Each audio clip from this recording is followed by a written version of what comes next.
and I won't let you win again. Just say whatever you're comfortable with. Brenda, thank you for being here. I'm happy to be here, Chad. For the second time. Brendan was here the first time when our mark started, so this is our second take at it. It was so nice. We had to do it twice. Technical difficulties notwithstanding. Indeed. So our marks are charged Hopefully. this time. We shall find out in the editing. Reno, thank you so much for being here. Please just give some context to people that don't know. Who are you? What are you studying? Why can we put value to your comments relating to RT and whatnot? Fair enough. I'm Brendan Griffiths. I went to JP with this man. I was there in RB with him. I'm currently studying my honours in computer science. I finished my undergrad BSc last year. And a lot of the coursework we do is focused on artificial intelligence and machine learning and all the big fancy buzzwords you hear on Twitter these days. Yes. Brendan was saying these big words before they were in mainstream media. No, exactly. Within the dorms at JP. So, Brendan, you've obviously had a massive love for RT since the day I knew, which was in grade 8 and whatnot. But where did this love for RT start? Where did your introduction within RT start? So, probably when I was quite young. My mom had a really good computer and I used to play around and fiddle with it. And then like around 2012, 2013, when Minecraft started becoming big, I got really into watching a couple of YouTubers do like Redstone, and it just spiraled from there. You know, like you learn about electronics, you learn about logic gates, circuits, and then you get into the programming, the C++, all of those kinds of things. Yeah. So obviously, I realized that you had a massive passion for RT in grade 10 when we were both in the same RT class, and we were all busy trying to figure out how Delphi works, and there Brendan was making an AI named Steve. Give some context to our boy Steve. Okay, so in grade 10, part of our project that year was we had to make a board game. Now, I thought that was a bit lame, so I was like, let me make an AI to play the board game. And I started playing around with a neural network. I don't know what I was doing, but and I made a bit of a weird thing, and I called him Steve because why not? And then we were running our programs and it wasn't running, and Brendan was trying to figure out how to make his AI more competitive. There's levels to these things. So obviously you mentioned that's where you started, and you did give some context into what you're studying, but what exactly are you doing with now in terms of RT, and what is your journey with RT at this moment in time, and within the next year, where do you see yourself? So like I mentioned in the intro, I'm doing my honours. Pretty much what we're doing is like an accelerated course load on a whole bunch of topics. I wrote an exam for artificial intelligence yesterday actually, but we cover aspects of machine learning, computer vision, reinforcement learning, like making an AI play a game, or we're doing robotics. Generally, we're like reaching the higher level kind of things at this point. And my goal is I want to carry that through. I'd like to do my master's next year, and if I can, even my PhD. 100%. So, someone listening who has a similar interest in RT, be it even if the introduction is through gaming or YouTube videos similar to yourself, if they're seeking wisdom in terms of which path to chase in RT, because it's this avenue where there's so many different options as to what you can do within the field of RT. Well, how did you land upon studying computer science? And to those that don't know, what is computer science?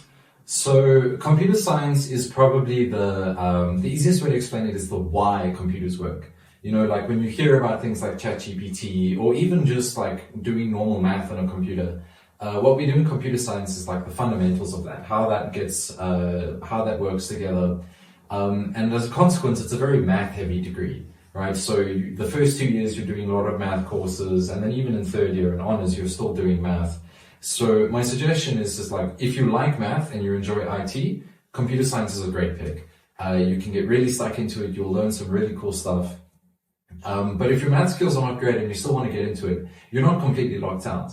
There is engineering if you want to, there's electrical engineering if you want to go that way, where the focus is more on like how to actually do something, you know, instead of like why does a server work, it'll be how to code a server, that kind of thing. Or even if you don't want to do that, you can go into data science, which is closer to like a statistics kind of thing. It's all very math heavy, but even past that, there is information systems. It's a degree that's generally focused for like the business students who want to learn how to use computers to actually like do things in the business world. Yeah. So we've mentioned it a few times here, artificial intelligence, right? And on the way here, you were telling me about your interest in machine learning and how you have aspirations to maybe do a PhD with machine learning or something along those lines. So to those that don't know, because they sound like very similar terms, machine learning, AI, how would you explain in the simplest terms the difference between an artificial intelligence machine and a machine learning machine that's... So probably the easiest way to explain it is that machine learning is how we create an AI. It's the idea of like taking a computer, you write a bit of code, and then it can teach itself how to do something, right? That whole process is called machine learning, and a bit of the math and the theory behind it. And there's a couple other aspects to it. But the gist of it is like you use machine learning to make an AI. So you would call ChatGPT an artificial intelligence because it can, you can talk to it and you can interact with it. But how it actually came to be at that level is machine learning. The guys at OpenAI, they got thousands and thousands of lines of text and they fed it through a program that would teach itself how to do this. And the end result of that is an AI, which we call ChatGPT. Yeah. So would you say that the difference between machine learning and artificial intelligence, correct me if I'm wrong, but machine learning is dependent on the input that it's been given in terms of data, whereas artificial intelligence has this ability to take the input and utilize it as a way to think for itself? So that's probably the best way to put it. It's machine learning. It's very much a very mechanical process. You can kind of think of it as the multiplication of AI, and then AI is like, okay, now that we've done multiplication, we can actually do something. We can make a robot identify where it is in a room, or you can make it hold a conversation with you like ChatGPT. A bit of what we do is we learned about a robot in the 60s called Shaky, where they tried to where this whole field was invented, and they pretty much tried to make it like an actual human, just robotics. And that is the AI, and so it's the ability to think and act for itself. Yeah. Something I want to ask you that is a bit more abstract, I guess. When it comes to artificial intelligence, right? How much of that do you think, if any at all, should we bring a philosophical context to the conversation in a sense of consciousness and what is consciousness? How much does that play in terms of understanding artificial intelligence? Not obviously the coding and stuff is completely separate, but when it comes to these bigger questions of understanding AI, when does it turn from being an IT question to becoming something deeper? So it's a very important aspect of the field. It's, I would say, almost fundamental. You can't do AI without believing a couple things. And probably the strongest one is that consciousness and thinking is not separate to your mind. Your brain is what allows you to think. So it's a very fundamental part of it. And a consequence of that is most discussions will inevitably reach that point where you're asking but what does it mean to think? What does it mean for the AI to be real? If it just looks real, if it feels real, is it actually real still, or is it just pretending? It's a very important part of the conversation. And the point at which it generally happens is, 2 or 3 beers deep with a couple of the PhD students, and they're like, so is this thing real? It's fascinating. And I mean, it's cool to me how something so rational and something that's based on inputs and data and processes and code can turn into something so abstract and that deals with so much of the irrational. It's fascinating to me. And I think those are the deeper questions and this is coming into my next question. Where do you see AI in the next 5 years, 10 years, and 50 years? And when do you think these more important questions, or not more important, but these deeper questions of what does it mean to think? What is consciousness? Have we replicated consciousness within an AI system? When do you think these questions will start to not be asked, but answered? So this is a bit of a tough one to guess. Starting off with the easiest one to answer. In 50 years, no way to tell. Genuinely, we can go like a Terminator Skynet route where it like decides to kill us all. Or Okay, do you think that will happen? It could end up helping us solve a vast amount of problems in the world, like world hunger and finding cures for cancer, that kind of thing. It's very genuinely a possibility. But it's so far ahead, and this technology is developing so quickly that it's very difficult to tell. And if anyone says something, they're like mostly speculating. But funnily enough, in the next 5 years, I would say there's going to be very little change. For the next 5 years or so, there's going to be a race to buy like all the hardware and the electronics to actually train the AI and get them working like at such a high level that we can reach that. So would you say the next 5 years, the mindset is going to be efficiency? Yes. So for the next 5 years, everything's about improving what we have, getting what we currently have to like such an extreme level of optimization and understanding that it just takes one person with a breakthrough and then we're through the whole thing. Right? Like check that your mark is on. We bust through the barrier and it works brilliantly. Yeah, right? 100%. So to answer the 10-year question, that's where which is probably the most interesting one. Yeah. That is when I think we'll see the most amount of change. You'll probably see a rapid integration with AI into like society at an already large level, more than what it is now. Specifically what I mean is like you'll see it in classrooms, you'll see it in schools, you'll see it in universities, you'll see it in businesses. Like instead of it being another like a tool you use in a computer, it might even be a co-worker, you know, someone you can interact with who can do work, and they'll probably be able to do it a bit faster than you. But yeah, that's probably roughly where we'll be in 10 years. You mentioned the effect on schooling, right? And learning, which is a massive, massive, massive part of the benefit that we could get from AI. Because I think it's common knowledge that our schooling system hasn't really changed very much, right? In the last few decades, even perhaps centuries. Yeah. It's very similar in terms of the systems and how we do things and go about things, right? When it comes to AI, I tutor kids part-time, right? And I've seen both sides of the spectrum, whereas, for example, a child is given an essay to do for homework and they use AI to write their whole essay. Or we could be going through a certain topic, be it in any subject, maths, physics, English, whatever it is, and there could be a hole in our understanding. And instantaneously we can ask a ChatGPT to fix this hole, to give us the knowledge to bridge that gap, and it can do that, right? So I want to ask you, what do you think is going to be the effect of artificial intelligence in teaching, and will it be a net positive or net negative in the long term? So the easiest way to explain this is probably in the context of how I use it. At Wits, we're allowed to use it. A lot of our lecturers were like, no, go ahead and like experiment and figure out what it can and can't do.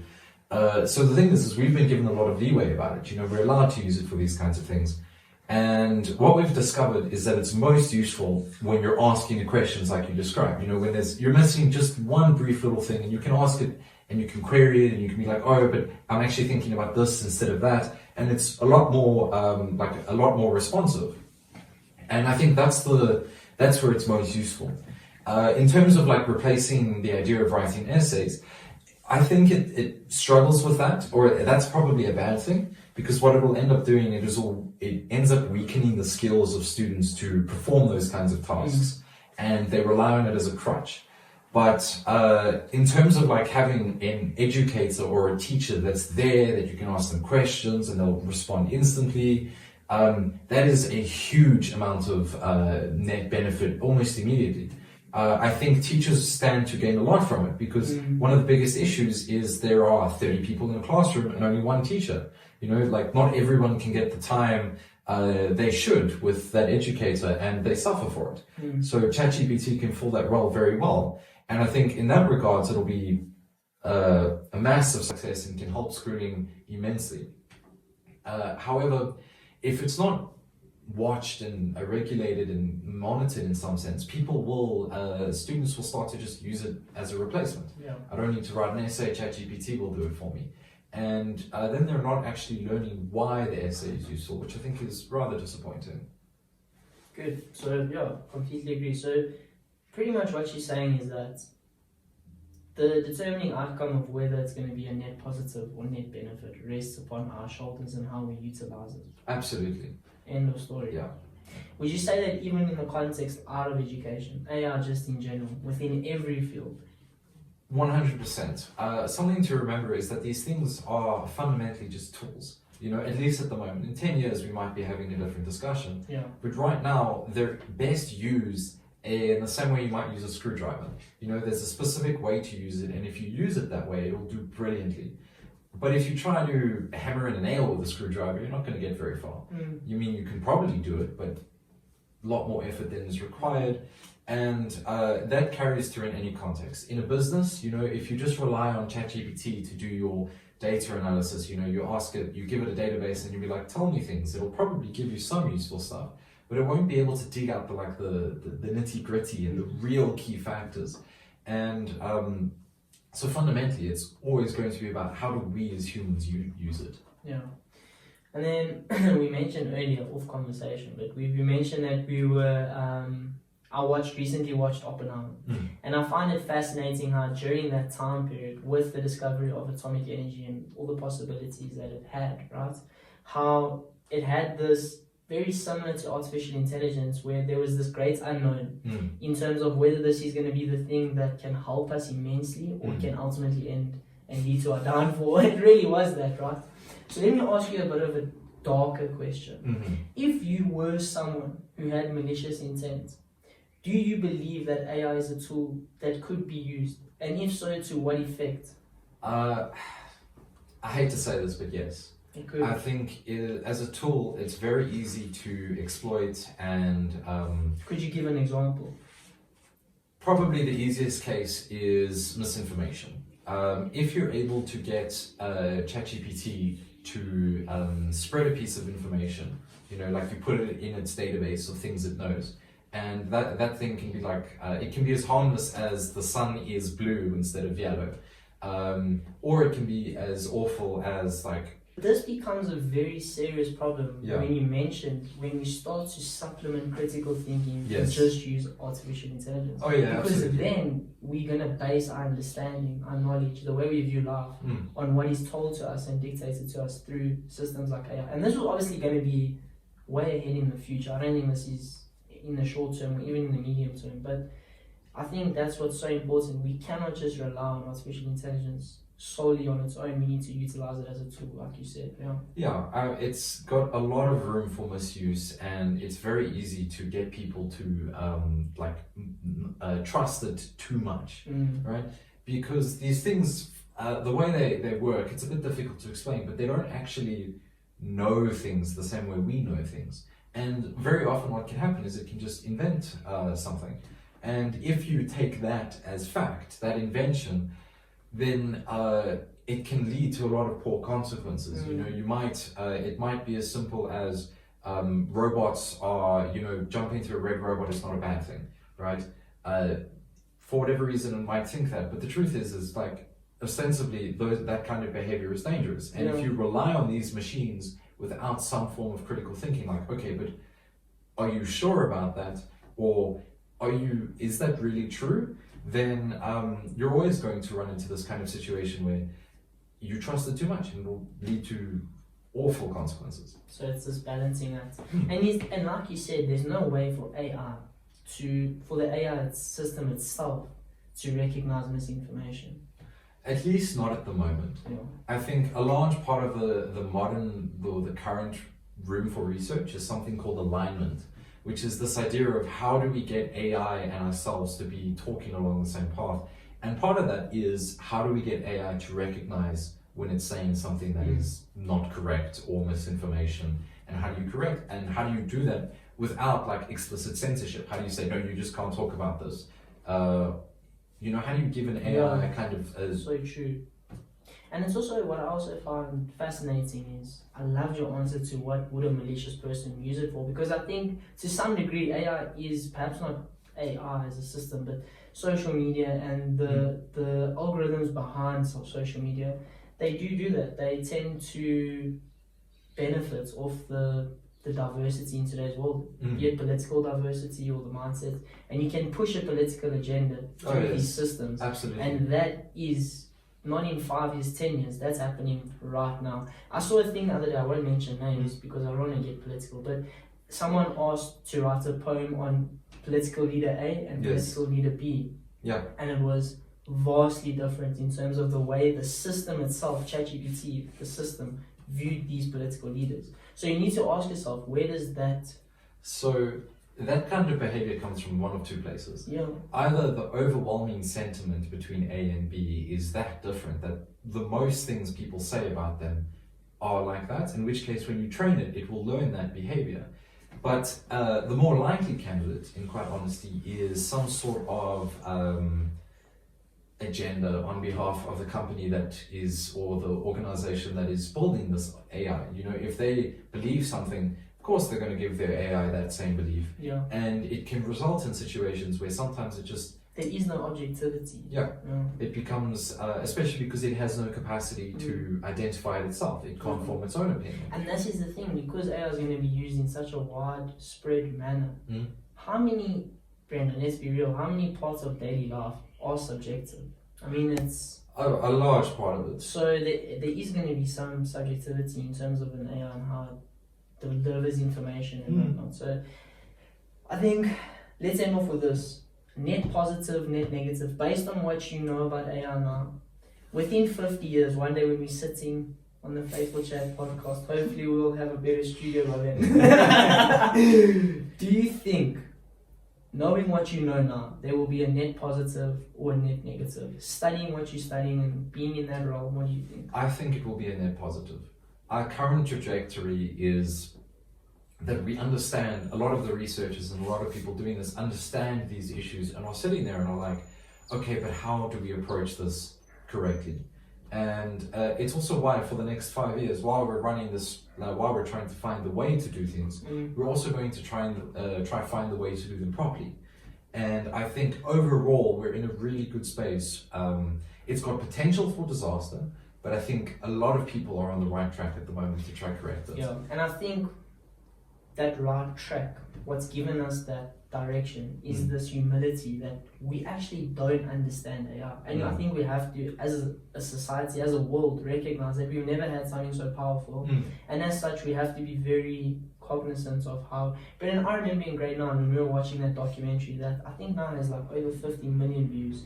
I'll tag it in the description and stuff. But it was a documentary on Elon Musk and he was discussing these things and we had a debate in English. I still remember it. And people were laughing like... And now it's become a reality, so it's interesting.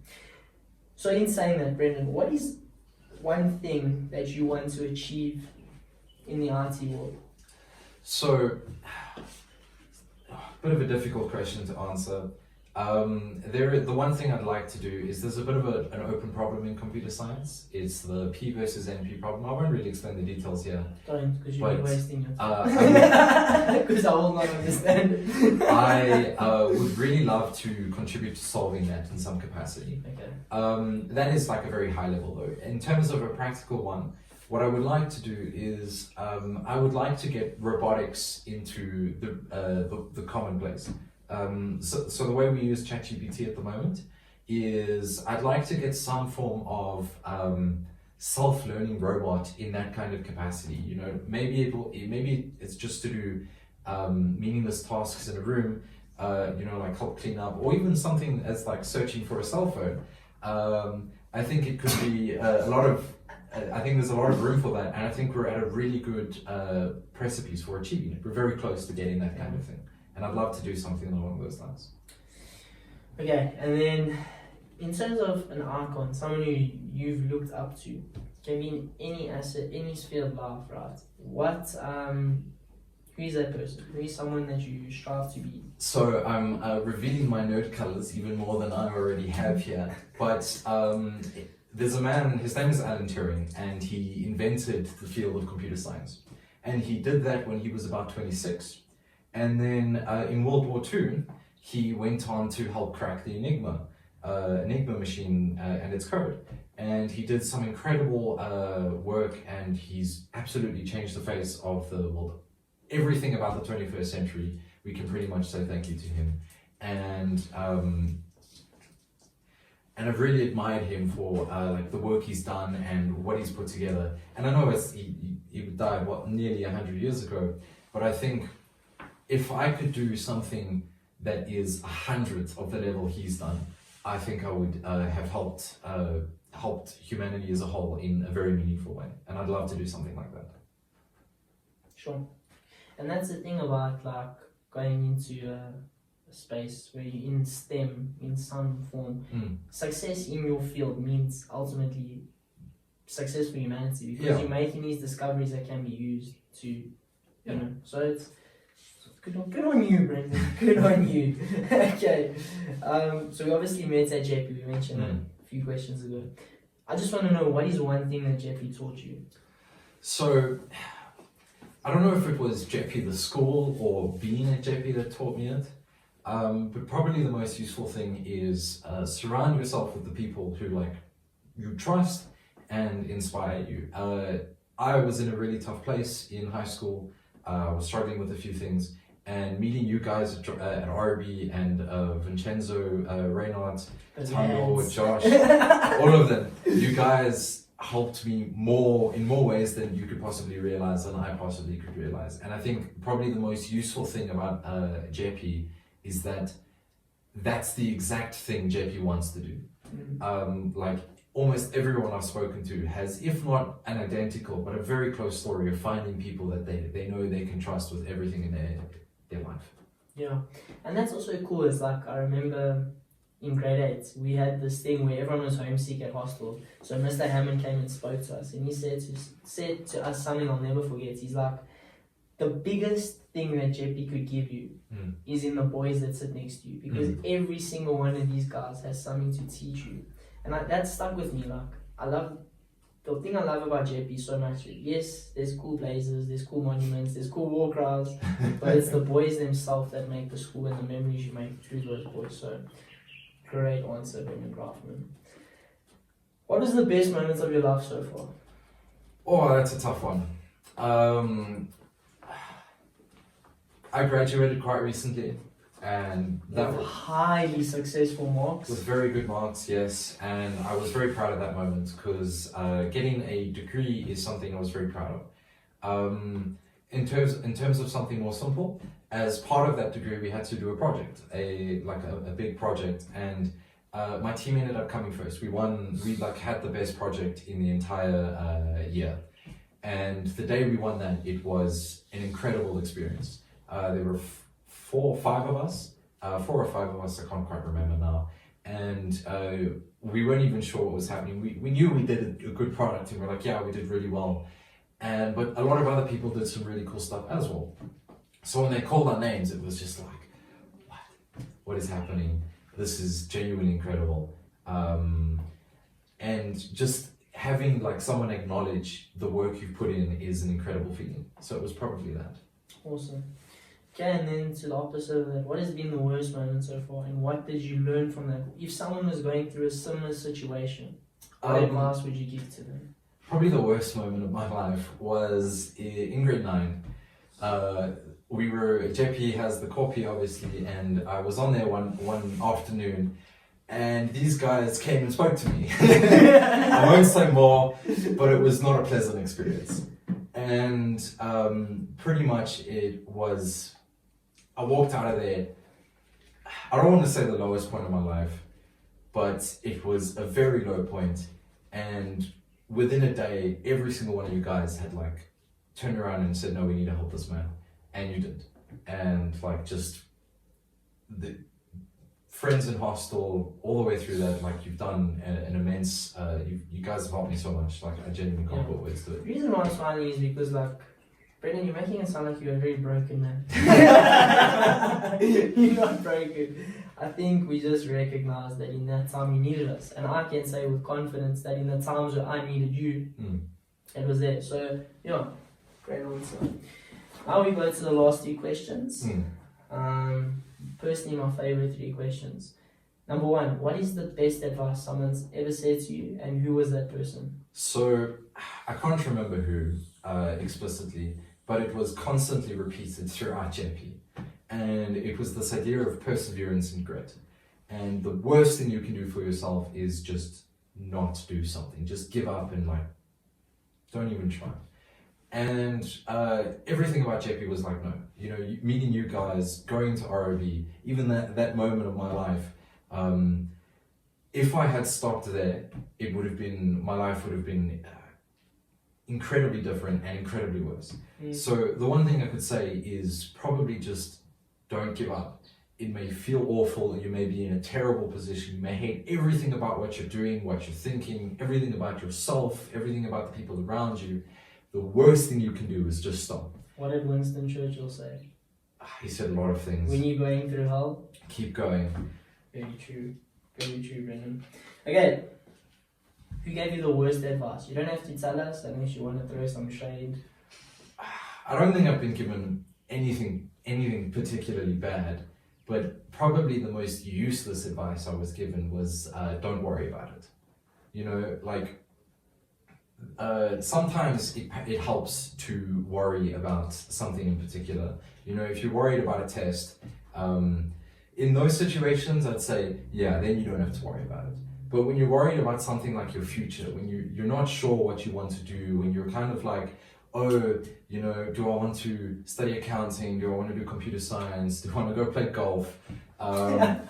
Then probably play golf. The worst thing you could do is you can just say, I'll figure it out. Yeah. I think there's a lot of value in sitting down. It doesn't have to be for very long, but just take a moment and you properly evaluate what you actually want to do. So you're saying you mustn't have analysis paralysis where you overanalyze, but you mustn't be ignorant either. You must. Yeah. You know, don't just be headstrong and be like, it'll figure itself out. You don't want to accommodate for some things, but you don't want to sit there and be worried about like, oh, if the sun rises 5 minutes earlier, it'll be a degree colder, which means I'm going to do 10% worse in my math exam.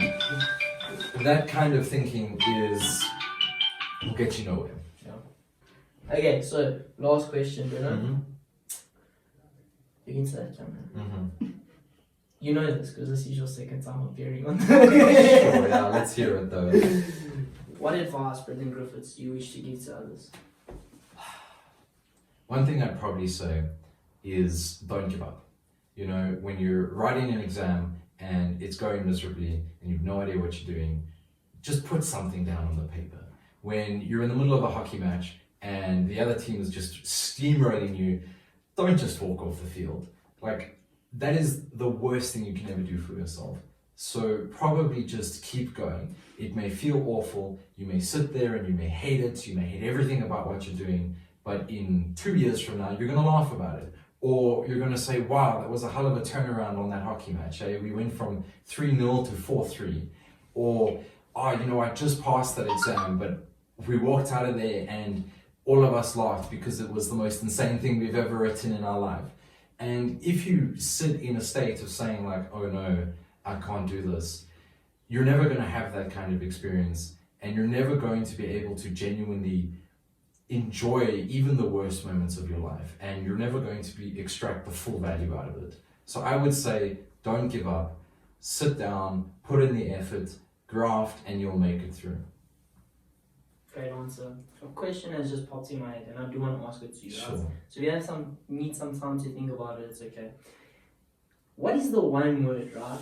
We speak about a legacy, and a legacy is this buzzword because it actually means nothing. But in terms of a legacy, if you had to die one day, what is the one word that you would love to be remembered for? One word to best describe Brendan Griffiths. That's a tough one. I don't know if I could use one word. Ginger, we can't use ginger. No, we can't use ginger. I would probably say tried. You know, if I failed, that's fine. I'm okay with failure. And I think anyone should be okay with failure. But I would really hate the fact that if the one thing no one could think of when they think of me is that he didn't try. So. I will say one thing. Someone who says he's scared of failure, you've had a lot of success. And I have no doubt that a lot of success is still to come. So Brennan, before we end off, this isn't your first time on the podcast. I might well charge this time. When you end off with a prayer, so you can end off with a prayer and then we'll call it a day. Absolutely. Sweet. Okay, so your Father God, we come to you in praise today to say thank you so much for the blessing that is today. Thank you for the people that surround us, and thank you for a friend like Brendan Griffiths. Thank you for the work that you're doing in his life, and I have no doubt that that work is going to continue. Thank you that we were able to successfully record today's podcast after many trials and tribulations, and you had a beautiful conversation as a result. I pray that those watching will be blessed and hopefully get something from today's conversation. Amen. Brendan, Thank you as very always, much for having me on.